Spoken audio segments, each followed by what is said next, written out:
ఆంధ్రప్రదేశ్ రాష్ట్ర ప్రభుత్వం మరో రికార్డును బ్రేక్ చేసింది.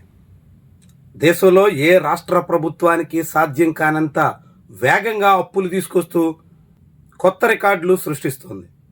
చంద్రబాబు నాయుడు అభివృద్ధిలో దూసుకుపోతాం అని అన్నారు.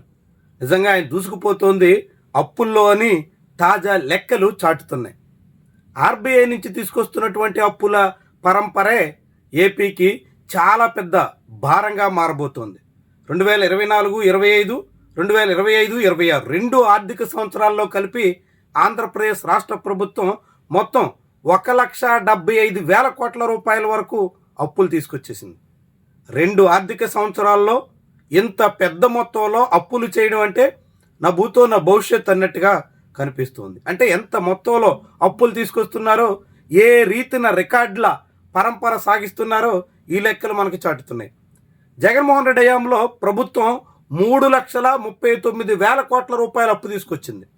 5 ఏళ్లలో 3,39,000 కోట్ల రూపాయల అప్పు అంటే దాదాపుగా ఏడాదికి 60,000 కోట్ల రూపాయలు అన్నట్టు. ఇప్పుడు ఈ ప్రభుత్వం తీసుకొచ్చినటువంటి అప్పుల లెక్క చూస్తే ఏడాదికి 80,000 కోట్ల రూపాయలు సుమారుగా సగటున అప్పు తీసుకొస్తుంది. అయితే ఇంకా ఏడాది కూడా పూర్తి కాల, మరొక 2 నెలల పాటు అప్పులు చేయాల్సి ఉంది. ఏ రీతిన అప్పులు చేస్తారో తేలాల్సి ఉంది. ఇవన్నీ బడ్జెట్ లెక్కలు. బడ్జెట్ అప్పుల్లోనే జగన్మోహన్ రెడ్డి తెచ్చినటువంటి అప్పుల్లో ఇప్పటికే దాదాపు 60% అప్పుల్ని చంద్రబాబు సర్కారు చేసేసింది. ఈ బడ్జెట్ అప్పులకి తోడుగా ఆంధ్రప్రదేశ్లో బడ్జెటేతర అప్పులు అంటూ కార్పొరేషన్ల ద్వారా మరొక వేలాది కోట్ల రూపాయల అప్పుని తీసుకొచ్చేస్తున్నారు.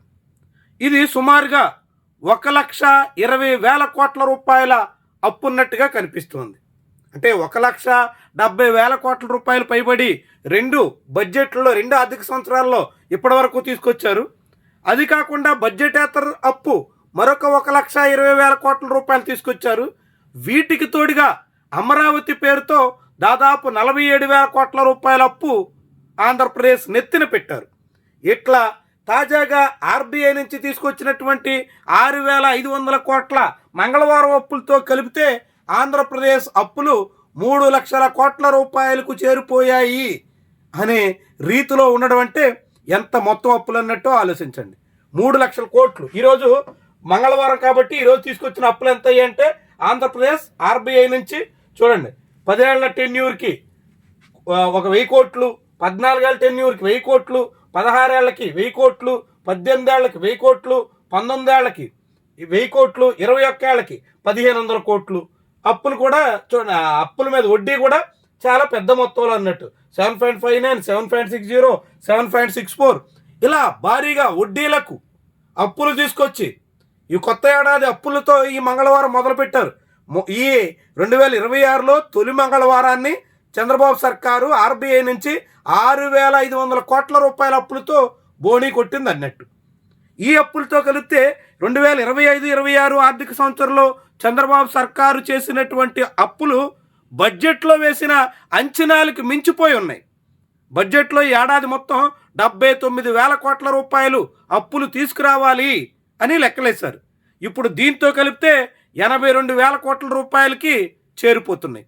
అంటే ఎంతగా అప్పులు తెస్తున్నారో అని పెట్టుకున్నటువంటి అంచనాలు, ఎవరు అంచనాలు? చంద్రబాబు సర్కారే బడ్జెట్లో తాను వేసిన అంచనాలకు మించి అప్పులు పోగేస్తుంది.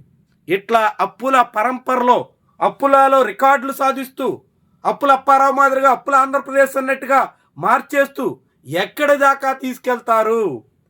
జగన్మోహన్ రెడ్డి హయాంలో మంగళవారం కాదు అది అప్పుల వారం అని, జగన్మోహన్ రెడ్డి హయాంలో చేసినటువంటి అప్పులు శ్రీలంక చేసేస్తున్నారని రాష్ట్రాన్నని, 14 లక్షల కోట్లు అయింది, 10 లక్షల కోట్లు అయింది, ఇట్టా రకరకాల నోటుకొచ్చిన నెంబర్లన్నీ తమకు అనుకూల మీడియాలో రాయించి అందరినీ నమ్మించి అలా పెరిగిపోయినట్టుగా జనాల్ని వంచి ఇప్పుడు ఆ నెంబర్కి చేర్చాలని చంద్రబాబు ఏమైనా ప్రయత్నం చేస్తున్నారా? ఎందుకంటే చంద్రబాబు నాయుడు గద్దు దిగే నాటికి ఆంధ్రప్రదేశ్ రాష్ట్ర ప్రభుత్వ అప్పు 6,40,000 కోట్లు. ఇప్పుడు ఈ 2 ఏళ్లలో తెచ్చినటువంటి 1,70,000 కోట్ల రూపాయలు కలిపితే ఇప్పటికే 8,10,000 కోట్లకు అప్పులు చేరిపోయినాయి. బడ్జెట్ అప్పులు, రాష్ట్ర ప్రభుత్వం ఆర్బీఐ ద్వారా తీసుకొచ్చినటువంటి అప్పులు 8 లక్షలు దాటేసినాయి.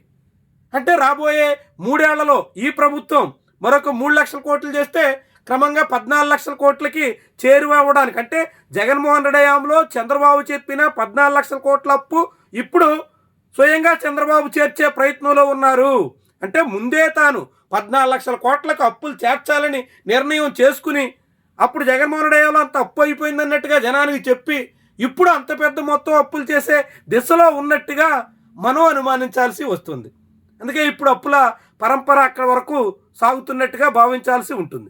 ఇట్లా అప్పులు తీసుకొచ్చి ఏం చేస్తున్నారు అనే ప్రశ్న కూడా ప్రజల్లో చాలా పెద్ద స్థాయిలో వినిపిస్తుంది. జగన్మోహన్ రెడ్డి హయాంలో దాదాపుగా 3,39,000 కోట్ల రూపాయల బడ్జెట్ అప్పులు తీసుకొస్తే అందులో 2,75,000 కోట్ల రూపాయల వరకు జనాలకి వివిధ సంక్షేమ పథకాల రూపంలో చేరింది.